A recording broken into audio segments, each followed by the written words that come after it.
Congratulations, Leo. Like I Thank you say, so fantastic much. job in this. And I want to know, what's your biggest challenge when you take on a biopic, but especially when you're playing somebody as important and controversial as J. Edgar was? The biggest challenge was something that was very clearly defined in the screenplay for me was how do you uh, not necessarily sympathize but empathize with this human being, and not even necessarily empathize, but how do you understand his motivations and how that manifested itself into politics.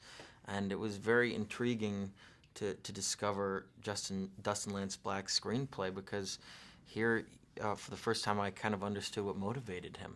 At a very young age, he was, his mother wanted him to rise to great power in politics and carry on the Hoover name to great glory. And he was a young boy genius, and so he came into this bureau and really transformed our country and really organized modern forensics and, rid our country of communist radicals and captured all the outlaws and really put a face on a federal system of police enforcement that to this day is incredibly intimidating. Yeah, pretty intimidating, that's for sure. But did you grow to like him or respect him, or what did you feel about him after you I don't. finished this? My politics aren't in line with his.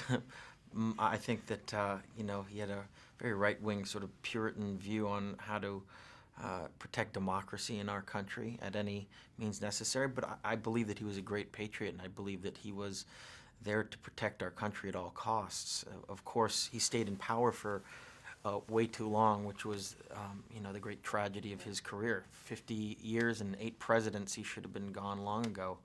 By the time the civil rights movement was coming about and, our country was changing for the better, he went ahead and tried to politically attack Martin Luther King and take down that movement and label it as a communist uprising, Yeah. which was absurd. Yeah, totally absurd.